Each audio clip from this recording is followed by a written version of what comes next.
4 ಕ್ಷೇತ್ರಗಳ ಪೈಕಿ ಕೋಲಾರ ಕೂಡ ಒಂದು. ಕೋಲಾರದ ಟಿಕೆಟ್ ಕೂಡ ಇನ್ನು ಪೆಂಡಿಂಗ್ ಇದೆ ಕಾಂಗ್ರೆಸ್ನಲ್ಲಿ. ಕೋಲಾರದಲ್ಲಿ ಟಿಕೆಟ್ ವಿಚಾರಕ್ಕೆ ಸಂಬಂಧಿಸಿದಂತೆ ಮುನಿಯಪ್ಪ ಬಿಗಿಪಟ್ಟು ಹಿಡಿದಿದ್ದಾರೆ. ಹಲವು ಸಚಿವರ ಮಕ್ಕಳಿಗೆ ಟಿಕೆಟ್ ಕೊಟ್ಟಿದ್ದಾರೆ. ನನ್ನ ಅಳಿಯನಿಗೆ ಯಾಕೆ ಟಿಕೆಟ್ ಕೊಡಲ್ಲ, ಕೊಡಿ ಅಂತ ನಾನು ಕೇಳಿದ್ದೀನಿ ಅಂತ DCM ಭೇಟಿಯ ಬಳಿಕ ಸಚಿವ ಮುನಿಯಪ್ಪ ಮಾತನಾಡಿದ್ದಾರೆ. 30-40 ವರ್ಷಗಳಿಂದ ಪಕ್ಷಕ್ಕಾಗಿ ಕೆಲಸ ಮಾಡಿದ್ದೀನಿ, ರಾಜ್ಯದಲ್ಲಿ ನನ್ನದೇ ಆದಂಥ ಜನ ಇದ್ದಾರೆ ಅನ್ನೋ ಸಂದೇಶವನ್ನು ಮುನಿಯಪ್ಪ ಕೊಟ್ಟಿದ್ದಾರೆ.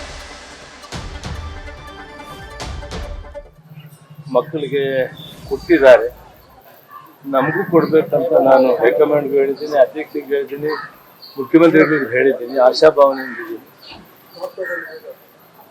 ಇಷ್ಟು ದಿನ ಪಾರ್ಟಿ ಕಟ್ಟಿದ್ದೀನಿ ನಾನು, ಅಕಸ್ಮಾತ್ ಮೊನ್ನೆ ಸೋಲಾಗಿದೆ.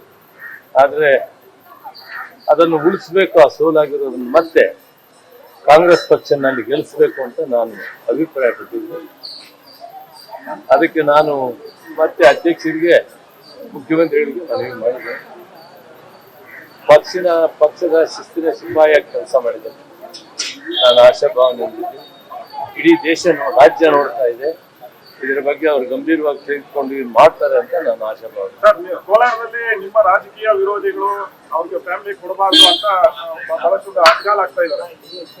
ಒಂದು ತಾಲೂಕು, ನಾನು ಒಂದು ತಾಲೂಕು ಒಂದು ಜಿಲ್ಲೆಗೆ ಸೀಮಿತವಾದಂತ ವ್ಯಕ್ತಿ ಅಲ್ಲ.